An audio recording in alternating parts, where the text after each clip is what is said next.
안녕하세요. 오늘은 50대 이상 복지 혜택을 받을 수 있는 내용을 정리해 보았습니다. 8가지가 있는데 본인에게 해당되는 내용은 한번 도전해보면 좋을 것 같습니다. 1. 국민연금 조기 수령 제도. 국민연금은 원래 만 60세부터 받는 것이 일반적이죠. 일정 조건을 만족하면 만 55세부터도 조기 수령이 가능합니다. 조기 노령연금이라고 부르며 소득이 줄어든 50대 후반 또는 퇴직 이후 생활비가 부족한 분들에게 실질적인 도움이 되는 제도입니다. 조기 수령을 위해선 2가지 조건을 충족해야 합니다. 첫째, 국민연금 가입 기간이 최소 10년 이상이어야 합니다. 둘째, 현재 소득이 일정 수준 이하, 즉 연소득이 약 2,592만 원 이하인 경우 신청이 가능합니다. 조기 수령의 장점은 빠르게 연금을 받을 수 있어 생계 유지를 위한 자금 확보가 가능하다는 것입니다. 특히 갑작스러운 실직, 질병, 가족 부양 등으로 인해 당장 현금이 필요한 상황이라면 매우 유용합니다. 그러나 단점도 분명히 존재합니다. 조기 수령 시 연금 수령액이 감액되기 때문입니다. 수령 시기가 1년 당겨질 때마다 약 6%씩 줄어들며 최대 5년까지 앞당길 수 있습니다.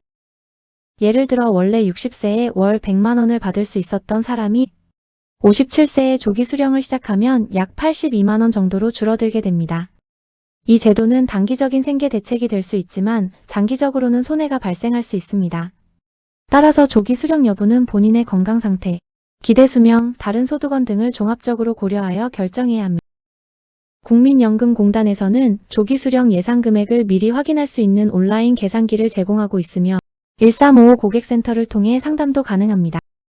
또한 조기 수령을 시작한 이후 일정 소득 이상이 발생하면 연금이 정지될 수 있으므로 추후 소득 계획까지 고려한 신중한 판단이 필요합니다. 2. 기초연금 만 65세 대비 준비. 기초연금은 만 65세 이상 국민 중 일정 소득 이하의 노인에게 매달 지급되는 국가지원금입니다. 50대 중후반이라면 지금부터 이 제도에 대한 정보를 알고 준비해야 불이익 없이 혜택을 누릴 수 있습니다. 기초연금의 목적은 소득이 적은 노인의 생활 안정을 돕고 기본적인 삶의 질을 보장하는 것입니다. 2025년 기준으로 단독 가구는 월 최대 약 40만 원, 부부 가구는 합산 월 최대 약 64만 원까지 받을 수 있습니다. 자격 조건은 크게 2가지로 나뉩니다.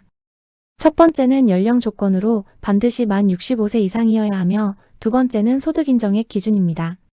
소득인정액은 실제 수입뿐 아니라 부동산, 금융자산, 자동차 등의 재산을 일정 기준으로 환산하여 계산합니다. 특히 금융자산이 많거나 전세보증금이 높을 경우 수급 대상에서 제외될 수 있기 때문에 자산 구조를 미리 조정할 필요가 있습니다. 신청은 65세 생일이 속한 달의 1개월 전부터 가능합니다. 국민연금공단 지사나 주민센터에서 신청할 수 있고 온라인 복지로 사이트에서도 접수가 가능합니다. 신청 시에는 가족관계증명서, 통장사본, 재산 및 소득 관련 서류 등이 필요하므로 미리 준비해두는 것이 좋습니다. 무엇보다 중요한 점은 이 제도는 자동으로 지급되지 않는다는 것입니다. 반드시 본인이 신청해야 하며 신청하지 않으면 받을 수 없습니다. 매달 수십만 원씩 받을 수 있는 권리를 놓치지 않기 위해서는 미리 자신의 자산 상태를 점검하고 신청 시기를 놓치지 않도록 준비해야 합니다. 3. 건강검진 국가 지원. 50대가 넘으면 건강에 대해 한 번쯤 걱정해보게 됩니다. 아침에 일어날 때 무릎이 뻐근하거나 소화가 예전 같지 않다든지 병원 가기는 귀찮지만 불안한 마음이 드는 경우가 많습니다. 이런 때일수록 정기적인 건강검진이 꼭 필요합니다. 다행히 국가에서는 만 40세 이상 성인을 대상으로 2년에 한 번 무료 건강검진을 제공하고 50대 이상은 이 혜택을 반드시 챙겨야 합니다. 국가 건강검진은 일반 건강검진과 암검진으로 나뉘며 공통적으로 키, 몸무게, 청력, 혈액검사, 요검사 등이 포함됩니다. 특히 50세 이상부터는 위암, 대장암, 간암, 유방암, 자궁경부암 등 주요 5대 암 검진이 함께 제공됩니다. 예를 들어 대장암 검사는 분변자멸 검사 FIT로 검사 결과에 따라 대장 내시경이 무료 또는 저렴한 비용으로 연결됩니다. 건강검진 대상자는 생년 끝자리에 따라 홀짝제로 해당 연도에 검진을 받지 않으면 다음 차례까지 2년을 기다려야 하기 때문에 놓치지 않는 것이 중요합니다. 검진 대상자는 국민건강보험공단에서 우편이나 문자로 통보를 받지 연락이 없더라도 직접 공단에 문의하여 대상 여부를 확인할 수 있습니다. 검진 결과는 개인 건강 상태를 조기에 확인하고 예방하는 데 큰 역할을 합니다. 예를 들어 고혈압, 당뇨병, 이상지질혈증 등의 만성질환을 조기에 발견하면 치료 비용을 크게 절감할 수 있으며 암검진을 통해 초기에 치료가 가능해지면 생존율도 높아집니다. 특히 저소득층은 추가 암검진 비용이 면제되거나 보조를 받을 수 있으므로 경제적 부담도 덜 수 있습니다. 건강검진은 단순한 혜택을 넘어서 본인의 건강과 생명을 지키는 가장 기본적인 방법입니다. 두려움이나 번거로움으로 미루지 말고 반드시 정해진 기간 내에 검진을 받으시는 것이 좋습니다. 4. 중장년층 주택 수리 및 주거환경 개선 지원. 나이가 들수록 집안 곳곳이 불편하게 느껴질 때가 많습니다. 문턱은 점점 위험해지고 욕실은 미끄럽고 오래된 벽지는 습기를 머금어 건강에도 좋지 않죠. 특히 50대 이상 중 저소득층이나 홀몸 가구일 경우 이런 불편함을 고치고 싶어도 비용이 부담돼 포기하는 경우가 많습니다. 바로 이런 분들을 위해 정부는 중장년층을 위한 주택 수리 및 주거환경 개선 지원 사업을 운영하고 있습니다. 이 사업은 기초생활수급자, 차상위 계층, 저소득, 노인 가구 등을 대상으로 집안의 불편한 시설을 수리하거나 안전하게 리모델링해주는 제도입니다. 지원 내용은 노후주택의 전기, 수도, 화장실 개선 등 기본 설비는 물론 욕실 미끄럼 방지 바닥 설치, 문턱 제거, 안전 손잡이 설치, 단열재 시공까지 다양합니다. 특히 50대 이후 건강이 우려되는 분들에게 매우 실용적인 제도입니다.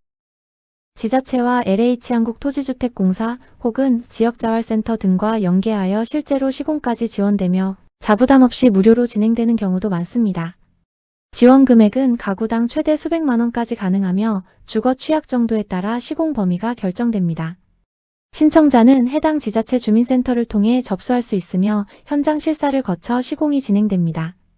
신청 후 완료까지는 약 한 달에서 2달 정도 소요됩니다.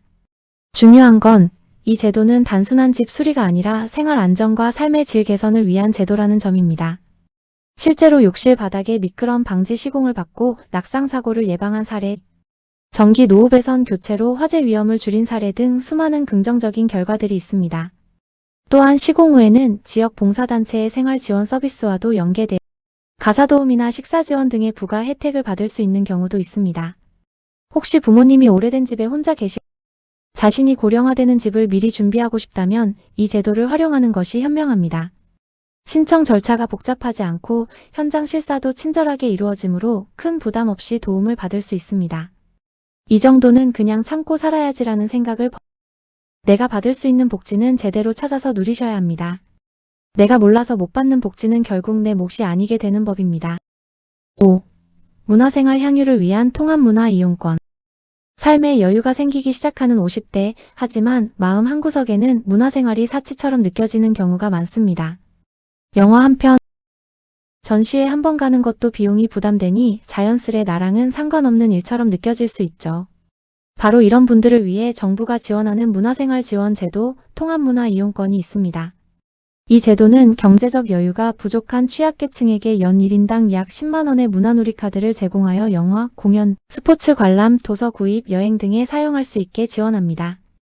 특히 50세 이상 기초생활수급자, 차상위계층, 한부모 가정 등은 대부분 대상자에 포함됩니다. 이 카드는 체크카드 형태로 지급되며 전국의 가맹점에서 사용할 수 있도록 시스템이 잘 구축돼 있습니다. 카드 신청은 매년 초부터 진행되며 주민센터 또는 문화누리카드 공식 홈페이지에서 온라인 신청도 가능합니다.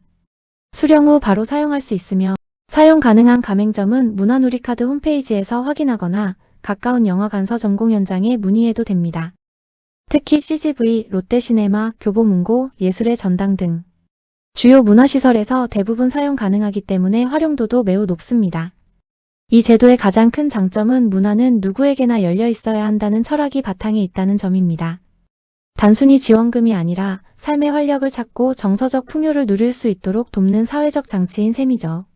실제로 이 카드를 통해 10년 만에 영화관에 가봤다는 분들도 계시고 무료 공연을 즐기면서 친구들과의 교류도 활발해졌다는 분들도 많습니다. 주어진 혜택을 누리지 않는 것은 스스로 권리를 포기하는 것과 같습니다. 나는 자격이 안 될 거야 라고 생각하지 마시고 조건이 된다면 꼭 신청해서 문화생활을 마음껏 누려보시기 바랍니다.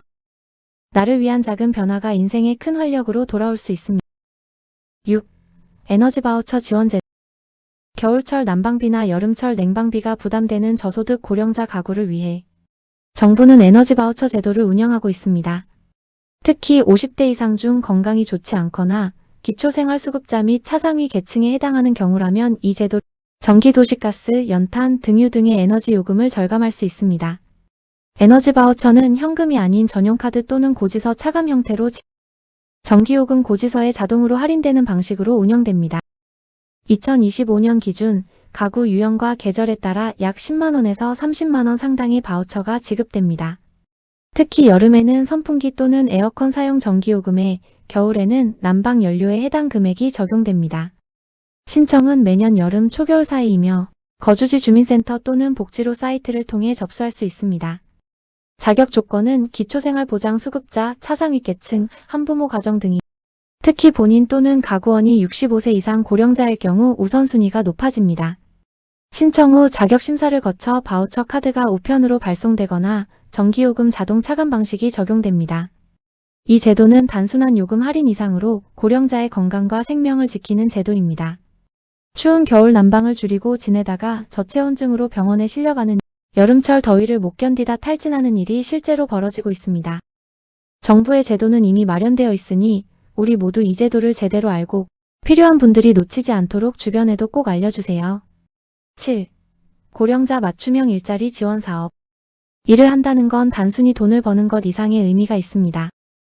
삶의 리듬을 만들고 사람을 만나며 자기 존재감을 느끼게 해주죠.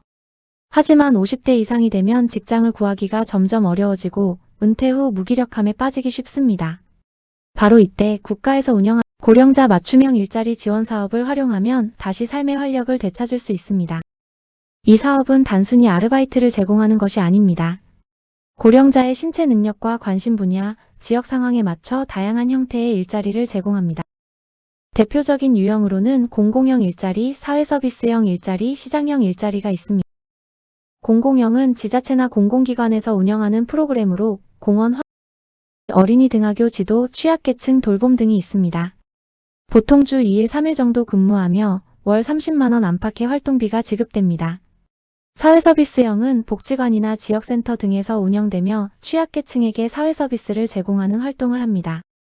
예를 들어 홀몸노인 도시락 배달, 경로당 운영 보조, 병원 안내 도우미 등이 있으며 활동비는 월 70에서 80만원 수준까지 가능합니다.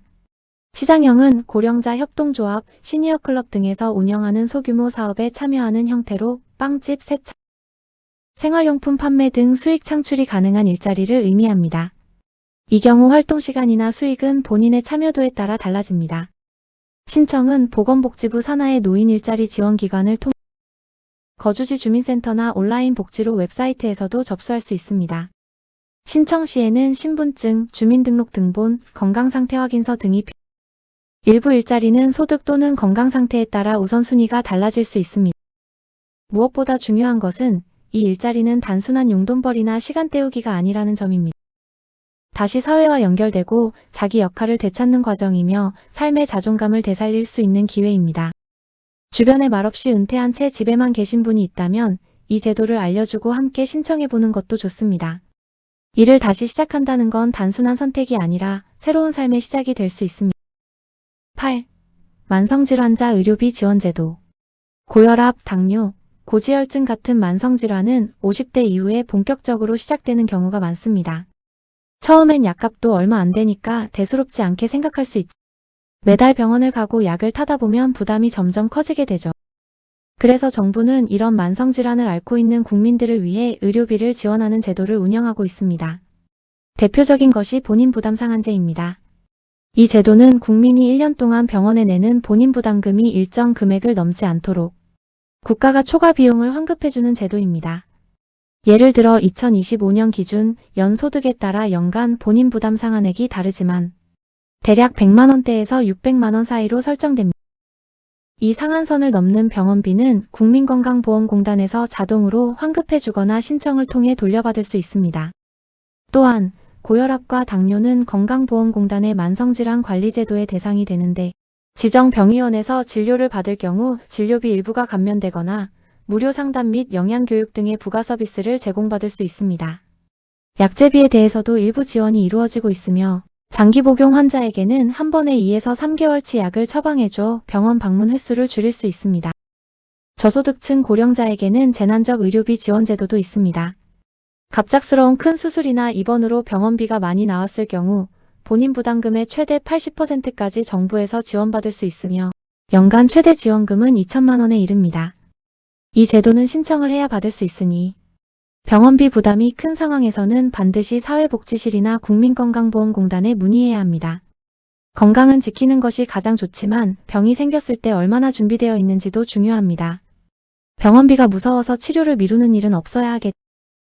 이런 제도들을 알고 있으면 병원비 걱정 덜고 치료에 집중할 수 있습니다. 본인이나 가족 중에 만성질환이 있는 분이 있다면 지금이라도 관련 제도 활용 여부를 확인해 보시길 권합니다. 오늘은 50대 이상 나라에서 신청할 수 있는 복지 정보를 알아보았습니다. 궁금한 사항이 있으면 댓글로 문의 주셔서 구독자님들과 더 토해에서 정보 공유하였으면 합니다. 시청해 주셔서 감사합니다.